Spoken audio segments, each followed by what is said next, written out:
I'm just calling to say I am so troubled by the soul of mine.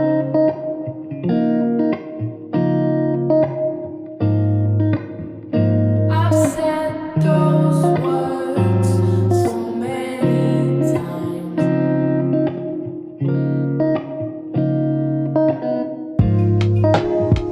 I need you in this life.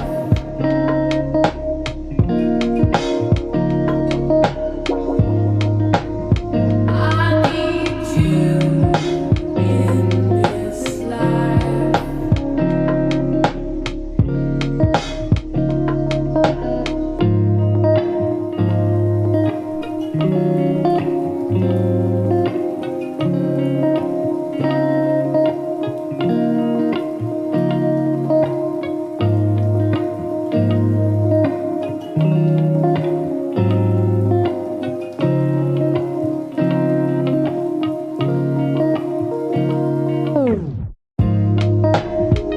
I am so troubled by the soul of mine.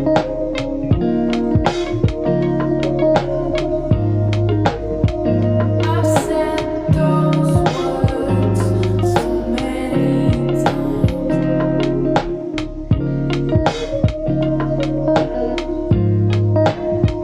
I need you in this life.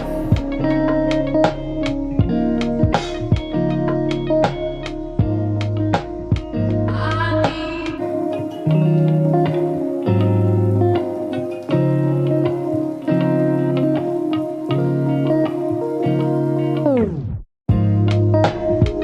I am so troubled by the soul of mine.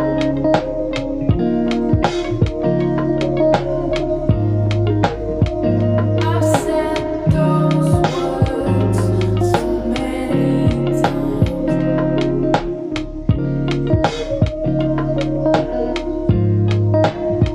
I need you in this life.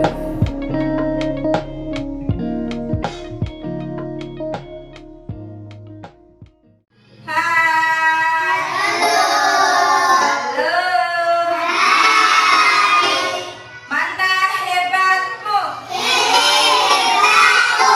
Tunas bangsa. Anak-anakku semuanya yang hebat. Hari ini Bu Parmi ingin mengingatkan kalian kembali tentang kesepakatan kelas yang ada. Kalau biasanya ya hanya diucapkan, setiap hari diucapkan biar kita selalu ingat tentang kesepakatan kita. Hari ini Bu Parmi mau mendokumenkan kesepakatan yang ada. Nanti ditandatangani anak-anak bersama-sama dan dipajang nanti di sana biar kelihatan sebagai pengingat kalian. Loh, aku melanggar. Oh, ini kesepakatan kelas tidak boleh tak langgar. Nanti kalau aku melanggar kesepakatan yang ada berarti aku bukan anak yang hebat. Ya masih ingat? Tepuk semangat. Coba tepuk kesepakatan.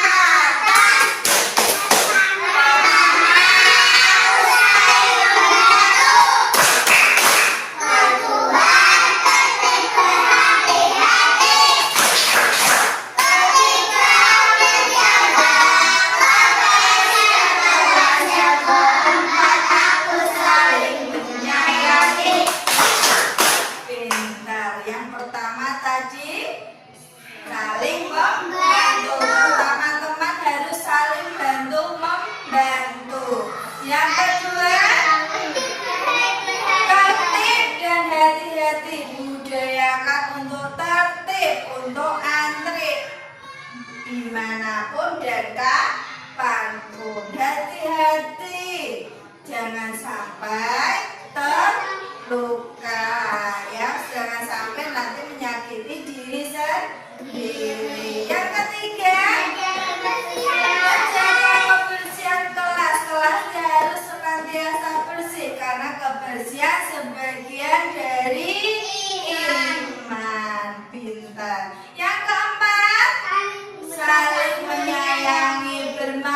bareng, saling sayang karena kita semua adalah makhluk ciptaan Allah.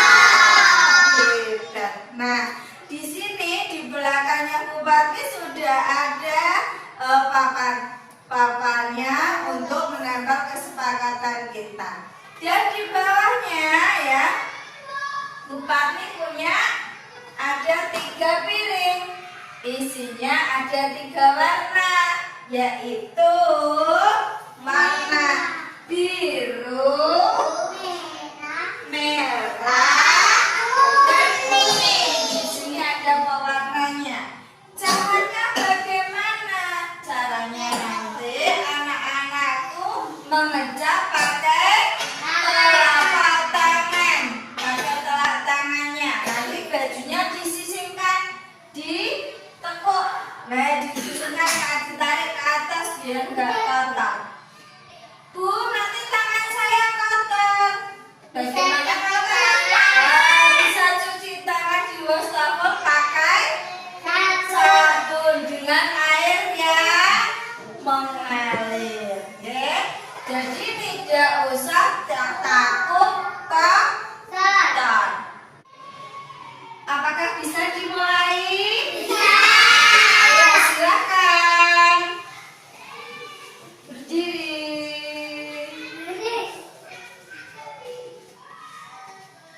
Sudah, silakan Mas Umar dulu. Piringnya warna apa?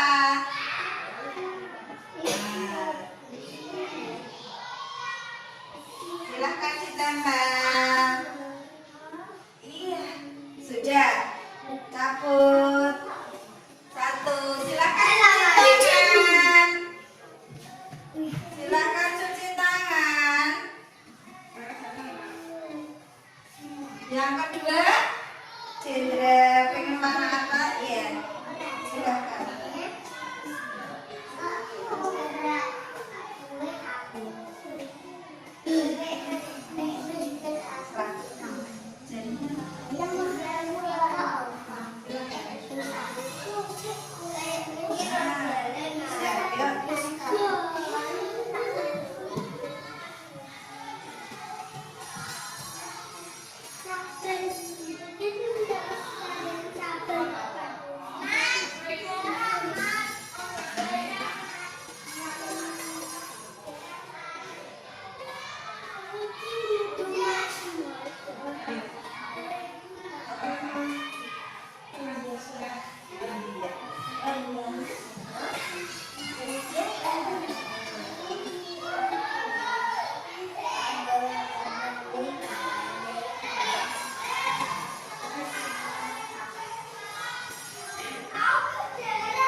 Warnanya ini apa? Terus silakan ditambah. Akan silakan.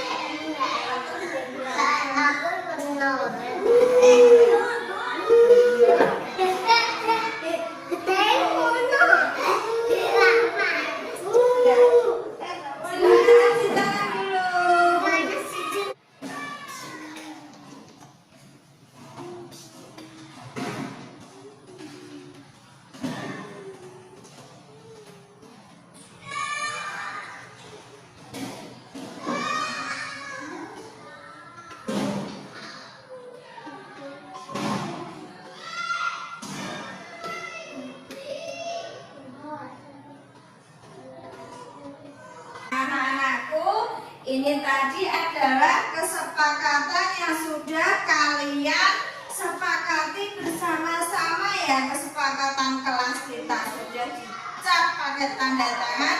Berarti kita harus mentaatinya. Patuh nggih?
Assalamualaikum warahmatullahi wabarakatuh.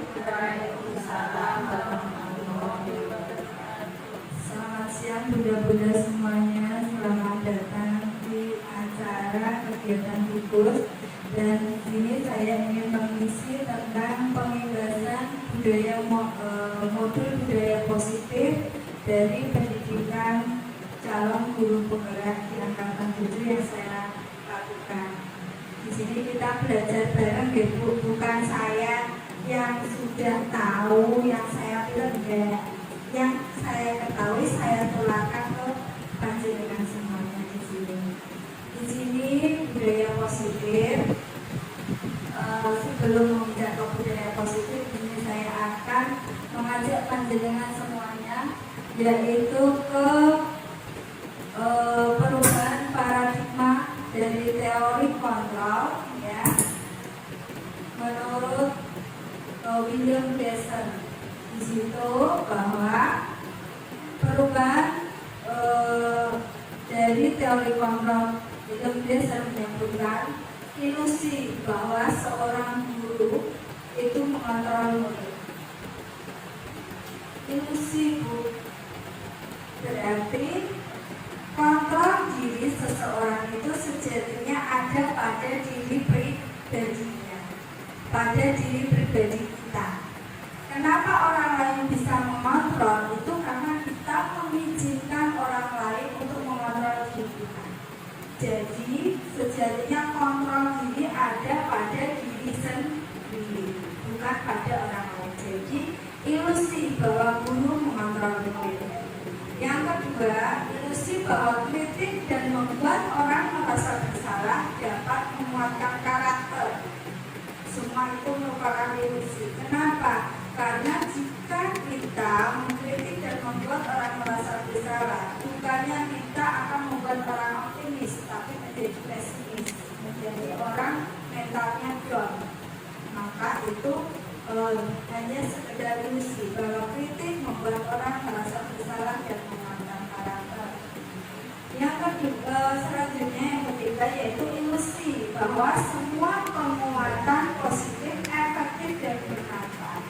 Tidak semua penguatan positif efektif dan bermanfaat. Ada juga yang malah sebaliknya. Dan ilusi bahwa orang dewasa memiliki hak untuk memaksa. Di sini ilusi karena apa? Karena menurut Ki Hajar Dewantara, pendidikan itu harus sesuai dengan kodrat alam dan kodrat zaman anak, sehingga anak bisa menemukan karakternya ya sesuai dengan kodratnya dengan sebebas-bebasnya, sehingga anak merasa bahagia untuk mencapai keselamatan dan kebahagiaan. Maka di sini merdeka ya, kata kuncinya merdeka. Merdeka itu bukan berarti tapi bebas sebebas-bebasnya, itu bukan. Merdeka menurut Ki Hajar Dewantara itu bukan kita tidak berada di bawah tekanan, kita tidak berada di bawah perintah hanya sekilas itu saja, tidak. Tetapi bagaimana diri kita mampu membuat perintah untuk diri kita sendiri. Jadi kita bisa mengontrol diri kita sendiri. Endingnya apa? Yaitu nanti agar kita bisa mencapai kebahagiaan dan keselamatan. Tapi sebelum itu kita koreksi dulu. Budaya positif ya harus diawali dengan kedisiplinan dulu. Tapi disiplin itu apa? Ya, disiplin itu telah berubah Bu, menjadi sesuatu yang dilakukan seseorang kepada orang lain untuk mendapatkan kepatuhan. Padahal kecenderungannya itu disiplin itu berarti kan menyebabkan suatu ketidaknyamanan, karena dia takut nanti kalau melanggar suatu aturan. Padahal disiplin itu tujuannya sebetulnya bagus, yaitu untuk membuat diri seseorang menggali potensinya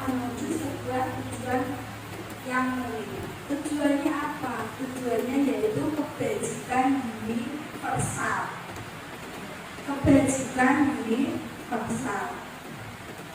Nah, di sini disiplin positif merupakan proses mendidik anak untuk melakukan kontrol diri. Nah, kebajikan universal nanti yang dituju. Kebajikan universal itu sendiri merupakan nilai-nilai kebajikan yang telah disepakati bersama, lepas dari suku bangsa, agama, maupun latar belakangnya. Di sini kita sebagai kurikulum merdeka ya, nilai-nilai kebajikan yang ingin dicapai oleh setiap anak Indonesia yang kita kenal dengan profil pelajar Pancasila ada 6 dimensinya. Masih ingat ya Bunda? Kalau kita gambarkan disiplin positif menurut teori dari Dr. William Glaser itu ya, yaitu kita tidak bisa mengontrol orang lain ya, karena yang bisa mengontrol hanya dirinya sendiri. Dan semua perilaku itu memiliki tujuan, pasti ada tujuan. Jadi ketika anak melakukan sesuatu pun pasti ada tujuannya.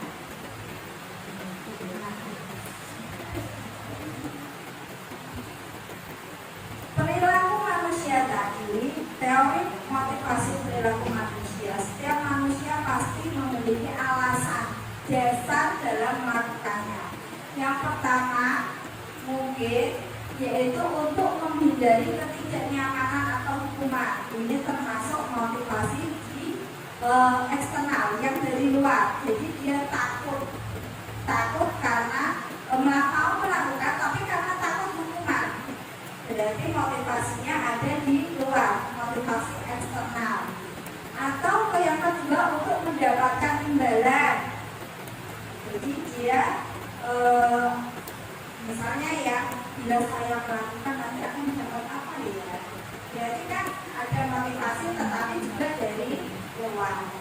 Nah, motivasi yang baik yang digaungkan oleh pemerintah adalah motivasi yang ketiga, yaitu untuk menghargai diri sendiri. Berarti motivasi dalam diri secara internal. Contohnya, kalau panjenengan datang ke sekolah pagi sebelum anak datang, tujuannya apa?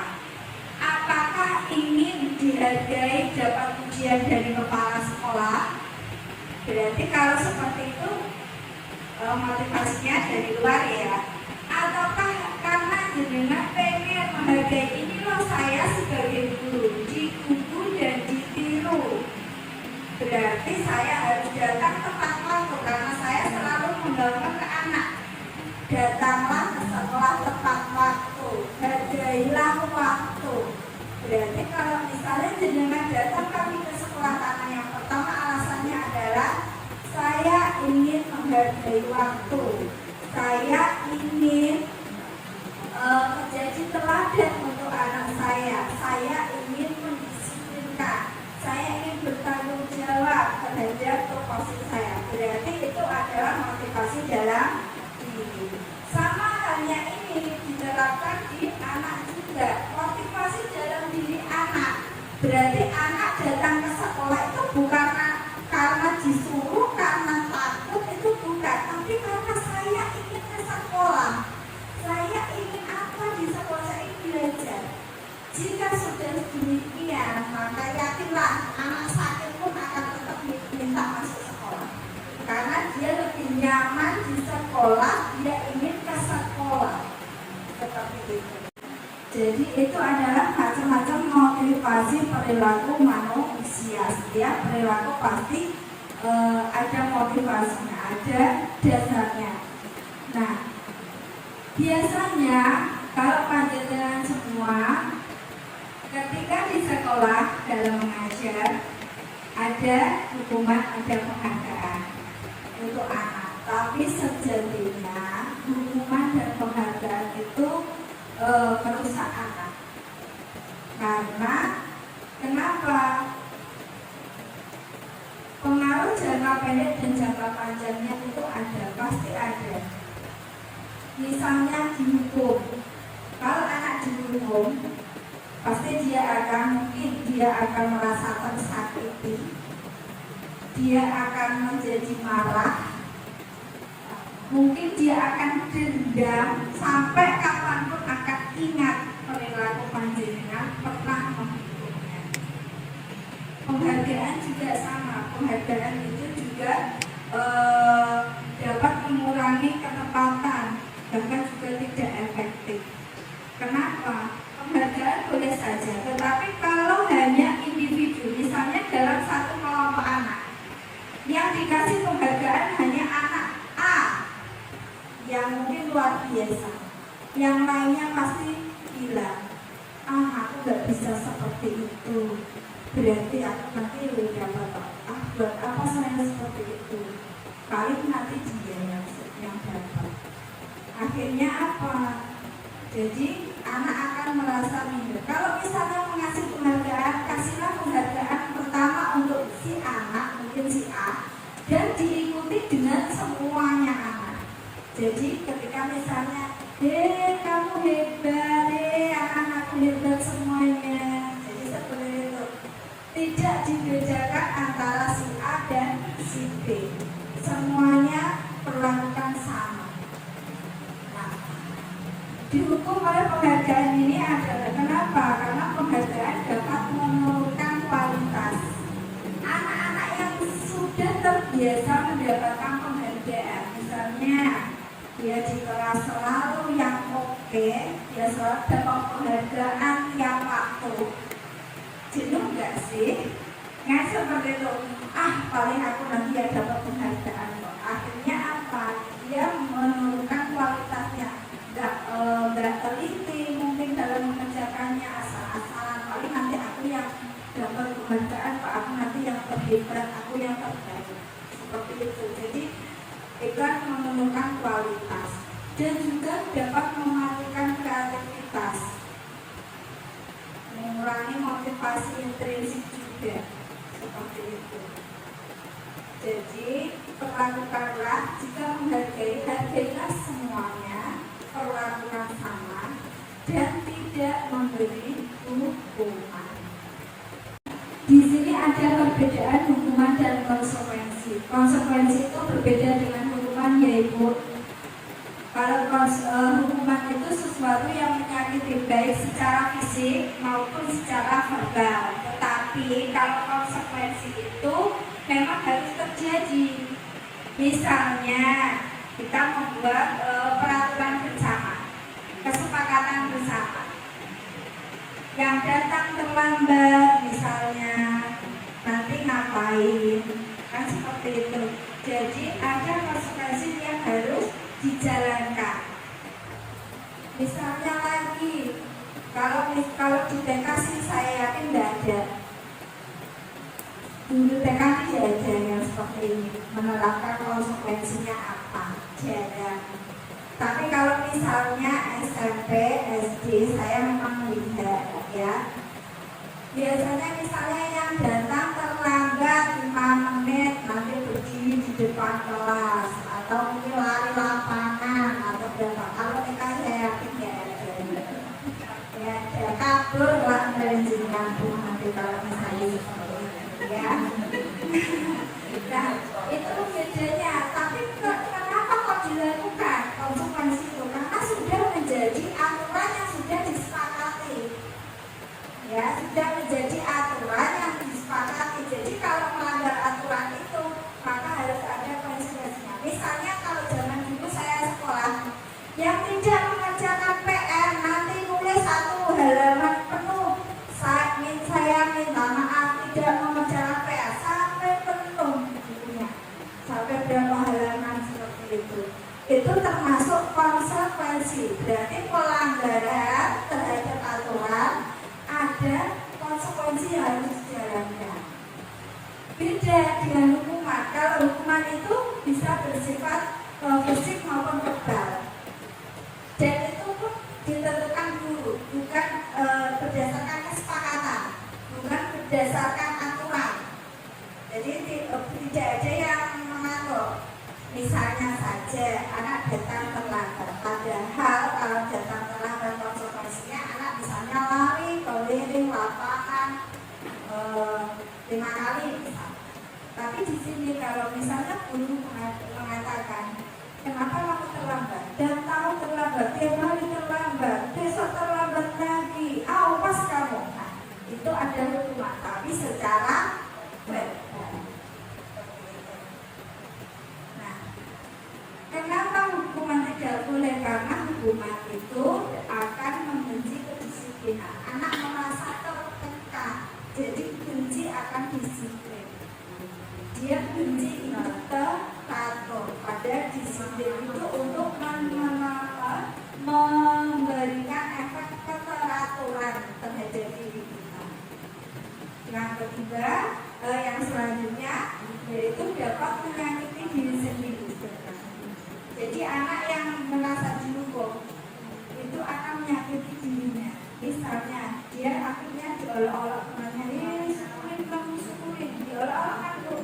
Dia minderkan, dia akhirnya emosinya ke dirinya sendiri.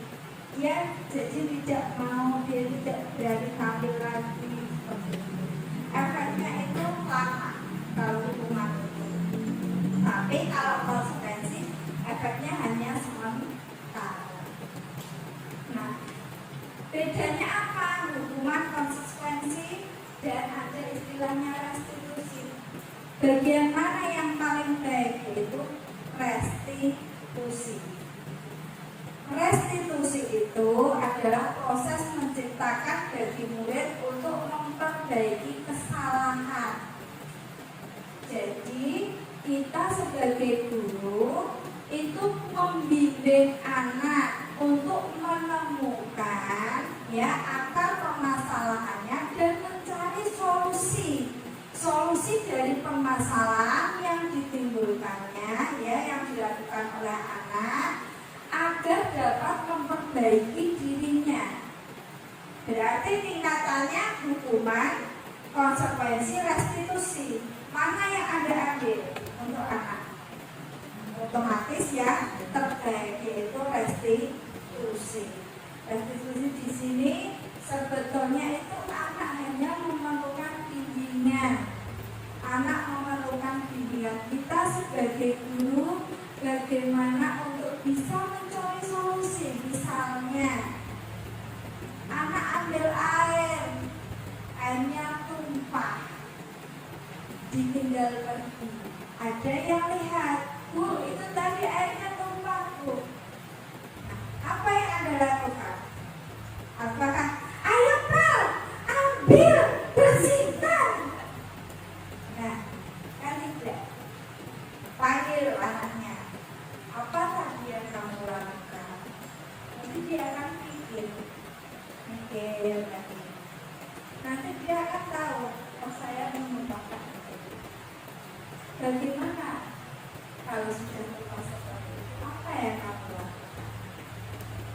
Kalau dia menjaga harus dibersihkan, bagaimana cara membersihkan? Dapatkah kamu membersihkan? Coba kamu lakukan. Kalau dia nak tahu ini adalah salah satu contoh kesepakatan kelas yang saya buat di kelas saya.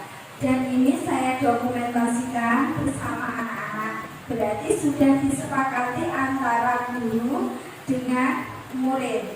Anak-anak tahu, nanti anak-anak biar paham tujuannya apa membuat kesepakatan ini, agar ini bisa menjadi keyakinan. Jadi keyakinan untuk anak untuk berbuat lebih baik lagi, seperti itu. Dan ini sifatnya tidak memaksa.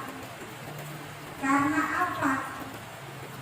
Itu akan timbul dari dalam dirinya, sadar akan sendirinya. Oh, berarti aku kalau seperti ini itu salah, seharusnya aku seperti ini. Nah, dengan kesepakatan ini juga oleh anak nanti konsekuensinya apa? Saya bilang konsekuensinya apa kalau tidak patuh dengan kesepakatan yang telah dibuat? Nanti anak-anak yang ngomong sendiri biasanya. Bu, taruh di luar, Bu. Misalnya kalau lagi baris kok nggak tertib. Bu, nanti komandanya narik anak yang tidak tertib keluar dari barisan. Oke, kan seperti itu ya. Asik aja. Jadi libatkan anak membuat kesepakatan.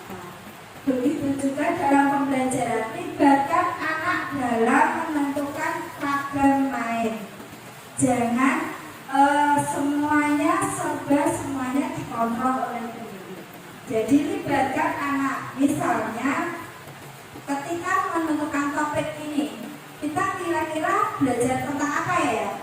Nanti anak-anak akan bilang, Bu, aku pengen ini. Oke, kita tampung semuanya dulu. Yuk kita runtutkan. Kira-kira apa dulu yang dipelajari besok, apa, lusa, apa, seperti itu. Jadi nanti kita juga enak. Karena modul ajar itu tidak di awal, walaupun kita membuat di awal, tapi bisa berubah. Ya, seiring jalannya waktu bisa berubah dan endingnya nanti baru fix jadi modul ajar, baru kita print tanda tangan kepala sekolah. Bukan seperti dulu yang kita bikin dulu RPPM, RPPH-nya, tanda tangan kepala sekolah baru dijalankan. Tapi sekarang tidak, sekarang fleksibel saja. Ya. Nah, untuk membuat keyakinan kelas, pastinya sudah bisa ya, saya yakin. Sudah ya. Setiap perilaku itu pasti ada yang mendasari, ada alasan dari perilaku tersebut dilakukan. Ini berkaitan dengan kebutuhan dasar manusia. Ada 5 kebutuhan dasar manusia. Yang pertama yaitu survival, kebutuhan hidup. Yang kedua kebutuhan diterima. Yang ketiga penguasaan, kebebasan dan kesenangan. Survival apa? Kebutuhan hidup, kebutuhan dasar hidup, yaitu berupa makanan, minuman, ya, untuk bisa bertahan hidup. Rasa diterima, kasih sayang, rasa diterima, ini juga merupakan kebutuhan manusia. Kita kasih contohnya saja ya konkretnya. Misalnya ada anak yang tidak membawa bekal. Dia kok sering meminta bekal temannya. Maka silakan tanya, kenapa kamu memintanya? Apakah kamu tidak membawa? Kenapa kamu tidak membawa? Apakah orang tua tidak memberikan bekal? Ataukah memang kamu diberikan bekal tapi kamu tidak membawa? Ataukah kamu bawa bekal tapi kamu tidak mau memakannya? Seperti itu. Kan banyak alasannya. Misalnya, saya nggak bawa bekal, Bu. Orang tua saya nggak kasih saya bekal. Saya lapar. Oh, berarti dia ingin memenuhi kebutuhan hidup, yaitu dasar, lapar, kebutuhan survival, kebutuhan hidup, yaitu makanan. Yang kedua, kasih sayang dan diterima. Mungkin dia cari perhatian, usil, ada yang anaknya usil kayak gitu loh, usil. Kalau ditanya kenapa kamu lakukan itu, dia orang belum ingetin aku kok, Bu, kan seperti itu kan. Nah, berarti dia ingin disayang, ingin diperhatikan, mungkin ya. Terus ada juga yang seperti ini, aku senang ya, Bu, dia enak cemberut itu apik lucu. Nah, itu berarti kebutuhan akan kesenangan. Dia merasa senang temannya seperti itu, gitu loh. Nggak ngerti ya, misalnya dicubit begini sampai gini, itu kan sakit. Lucu, terus senang aku. Pipi gembul kayak gitu kan ya. Itu kebutuhan kesenangan. Atau juga mungkin anak itu ketika kegiatan dia tidak mau melakukan. Maaf, Bu, aku kamu pasang. Maaf, Bu, kenapa? Maaf, betul. Dia merasa tidak nyaman, dia ingin bebas. Jadi ada juga yang seperti ini. Bukan perintah kayak itu. Kamu nggak mau seperti ini. Berarti dia ingin memuaskan kebutuhan dasarnya sebagai penguasa, sebagai pemimpin. Jiwa kepemimpinan itu setiap anak pasti ada. Tapi tingkatan tumbuhnya itu beda-beda. Tapi kalau yang terlalu tinggi juga tidak bagus. Ya. Itu kebutuhan dasar manusia. Jadi semua perilaku anak, perilaku manusia pasti ada dasarnya. dikalikan dengan 5 kebutuhan dasar itu tadi. Untuk selanjutnya yaitu ketika kita menghadapi problem ya, masalah ketika anak kita melakukan sesuatu ya, melakukan suatu tindakan, maka kita ada 5 posisi kontrol yang dapat kita jalankan sebagai seorang guru. 5 posisi kontrol itu adalah kita sebagai penghukum, sebagai pembuat rasa bersalah, sebagai teman, memantau, ataukah manajer. Nah, di sini pemerintah kita ini loh yang digaungkan, yaitu sebagai manajer. Bukan berarti kita harus dulu jadi kepala sekolah, itu tidak. Tetapi sikap guru dalam menangani kasus itu harus sebagai manajer. Karena posisi manajer ini adalah posisi kontrol tertinggi. Nah, kita bahas satu-satu. Posisi kontrol yang terendah yang pertama yaitu sebagai penghukum. Maka di sini biasanya guru itu menghadap, menunjuk anak marah-marah, itu menyakiti anak baik secara fisik maupun secara verbal. Itu penghukum. Dan ini hanya satu arah, jadi dari guru, tanpa ada pelibatan dari anak. Anak tidak punya pembelaan. Nah, tetapi kalau misalnya sehingga apa ya, efeknya itu akan memberikan apa ya, hasilnya dia itu akan menjadi down gitu loh, kena mental. Bisa juga dia akan menjadi pendendam karena dia akan ingat sepanjang masa.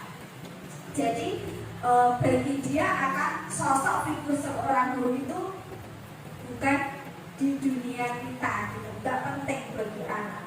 Kalaupun kita sering menghukum anak itu, maka dia akan terbiasa. Paling dihukum itu seperti itu, penyebaran. Jadi dia tidak ada rasa apa namanya, aku harus salah, aku harus berdiam diri, itu tidak ada kalau dihukum. Yang kedua, membuat rasa bersalah. Misalnya, ya Allah nak, guru wes kayak ngene, wes kesel, orang pemiran kayak gak sakit kalau guru. Nah, seperti itu. Nanti kan anak merasa bersalah. Anak merasa bersalah, tapi kalau seperti itu terus diucapkan terus, anak-anak lama-lama akan menjadi aku mengecewakan guru, aku kok kayak gini loh, aku kok gak baik terus kan seperti itu. Nah, yang sebagai teman ini ada plus ada minusnya ya Bu. Nanti jenengan pilih sendiri posisi apa yang ingin jenengan jalankan. Tetapi yang diinginkan, yang digaungkan, yang diredai, yang dituju adalah guru memiliki posisi kontrol sebagai manajer. Sebagai teman, kalau sebagai teman, anak akan terbiasa dengan kita. Misalnya dalam hal apapun, kadang orang tua, bosan nek karo guru ini. Biasa saja kayak dengan teman. Tidak ada istilahnya guru dan murid, karena guru itu teman saya, seperti itu. Tapi anak akan lebih nyaman menyampaikan segala sesuatu apa yang dirasakan.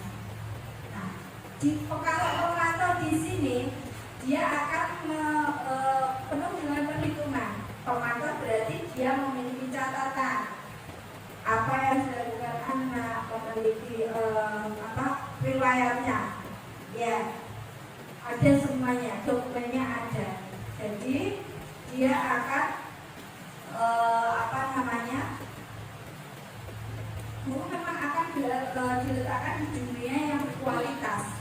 Kalau misalnya sebagai pemantau, tetapi di sini hanya sebatas memantau saja, bukan membimbing anak untuk mencari solusi untuk memperbaiki. Ya. Jadi dampaknya apa? Hanya menitikberatkan pada saksi atau hadiah yang akan diterima. Jadi berarti kamu tahu nggak konsekuensinya apa? Udah, seperti itu, sampai di situ saja. Tapi kalau sebagai manajer, maka dia akan mengajukan pertanyaan-pertanyaan yang dapat membimbing anak menemukan solusi dari apa yang ditimbulkan ini, permasalahan yang ditimbulkan ini. Jadi nanti untuk berbenah diri ke depannya seperti apa. Kemarin saya mengambil contoh buang sampah.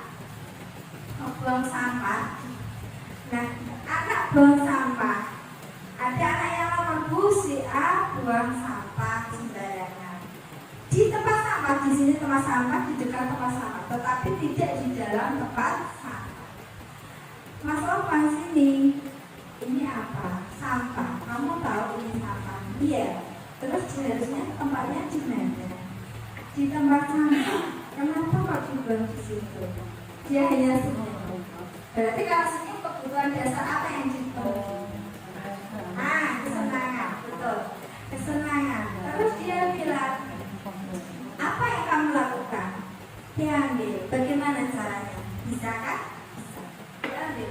Nah, seperti itu. Berarti besok bagaimana? Ya aku gak mulai lagi. Nah, seperti itu Pak. Berarti itu restitusi. Nah, inilah yang diinginkan, yaitu agar anak dapat mencari solusi dalam membenahi diri. Dalam melaksanakan posisi kontrol sebagai manajer, maka seorang guru dapat menerapkan segitiga restitusi. Segitiga restitusi di sini yang pertama yaitu menstabilkan identitas, yang kedua validasi kebutuhan, dan yang ketiga adalah menanyakan keyakinan. Maka bagian dasar dari segitiga restitusi ini bertujuan untuk mengubah identitas anak dari orang yang gagal karena melakukan kesalahan menjadi orang yang sukses. Di sini menstabilkan identitas. Contohnya, misalnya, jika anak ada yang berbuat salah, maka seorang guru mengucapkan, Bu Guru tidak menanyakan siapa yang salah dan benar, tapi Bu Guru ingin tahu akar permasalahannya apa, permasalahannya seperti apa. Yuk kita cari solusinya sama-sama. Itu adalah bagian dasar dari segitiga restitusi. Berarti menstabilkan identitas. Yang kedua yaitu validasi kebutuhan. Validasi kebutuhan di sini kita lakukan dengan tujuan untuk memenuhi kebutuhan dasar. Nah, kalau kita sudah memahami ya 5 tadi kebutuhan dasar manusia untuk bertahan hidup, kasih sayang diterima, penguasaan, terus kesenangan. Yang kelima apa ya tadi? Lupa.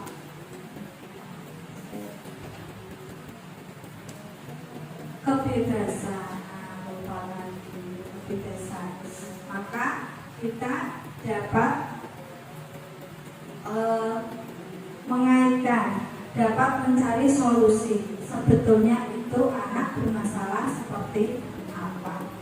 Nah, untuk yang pertama tadi di sini ya, untuk menstabilkan identitas, maka guru di sini berperan untuk menstabilkan emosi anak. Jadi anak yang gagal, anak yang melakukan kesalahan agar menjadi anak yang baik, yang sukses, seperti itu. Jadi bukan untuk menghakimi anak, bukan untuk menyalahkan anak. Misalnya, aku tahu aku salah, aku tahu salah. Kalau seperti itu bagaimana yang dilakukan dulu? Kalau kamu terus menyalahkan dirimu sendiri tanpa melakukan perbaikan sikap, terus bagaimana? apa yang kamu lakukan?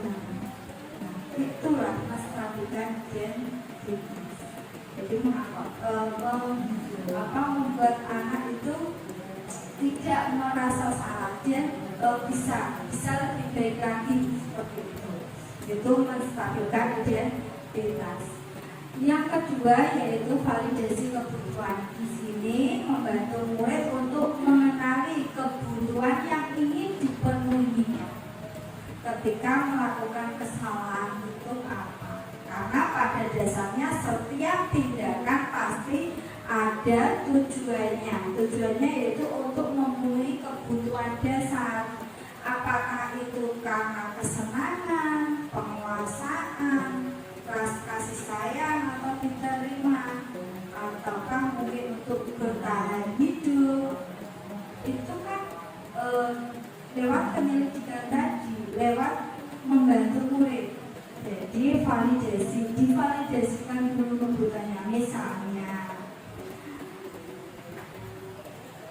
kamu boleh bersikap seperti itu, tapi tolong tambahkan sikap baik yang lain. Nah, itu seperti itu. Jadi, apakah besok ya kamu bisa melakukan yang lebih baik lagi? Itu validasi kebutuhan. Tapi di sini harus tahu kira-kira anak melakukan itu tujuannya apa. Jadi kuncinya tadi ada 3, komunikasi, dan komunikasi. Yang selanjutnya yaitu ketika kita sudah tahu kebutuhan yang ingin dipenuhi apa, tujuan dia melakukan itu apa, maka menanyakan keyakinan. Kita kaitkan perilakunya tadi, ya, tindakannya tadi dengan kesepakatan, dengan norma-norma yang ada. Kira-kira sudah sesuai ataukah belum? Nah, kita percaya misalnya dengan kesepakatan kelas kita bahwa kita saling menyayangi. Berarti apa yang harus kamu lakukan? Misalnya kalau kamu berjumpa temannya nangis, dia senang karena katanya kalau misalnya temannya nangis lucu, berarti dia ingin ngomong kebutuhan kesenangannya dia.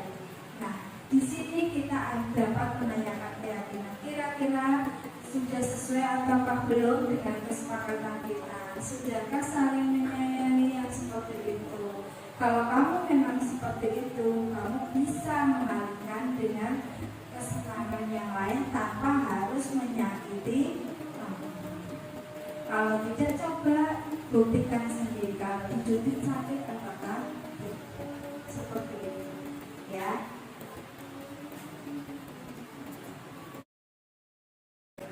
Demikianlah bunda-bundaku semuanya paparan dari modul budaya positif dari saya. Semoga bermanfaat untuk bunda-bundaku semuanya dan terima kasih. Wassalamualaikum warahmatullahi wabarakatuh.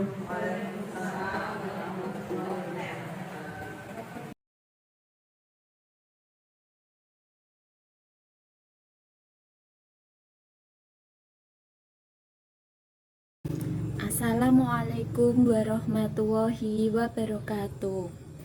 Perkenalkan, nama saya Zuni Fitriani, guru TK Tunas Bangsa Jepat Kidul. Mengenai diseminasi budaya positif yang telah dilakukan oleh Bu Sri Patmi, membuat saya mengetahui cara-cara dalam menangani kasus anak.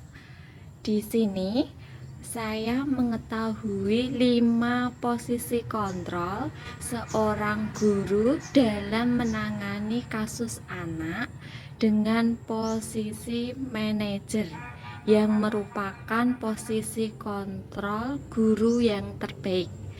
Dengan posisi manajer tersebut dapat mengenali kasus anak menggunakan segitiga restitusi, karena sejatinya ketika kita sebagai guru harus mampu membimbing anak dalam menemukan solusi atas permasalahan yang telah dihadapinya agar anak dapat diperbaiki kesalahannya. Karena sekarang saya tahu bahwa semua tingkah laku anak ini memiliki tujuan yang berhubungan dengan 5 kebutuhan dasar makhluk hidup, saya juga menjadi tahu tentang disiplin positif di sekolah, sehingga semoga kelak dapat diterapkan di sekolah agar dapat mencapai visi misi sekolah dengan baik. Demikian dari saya.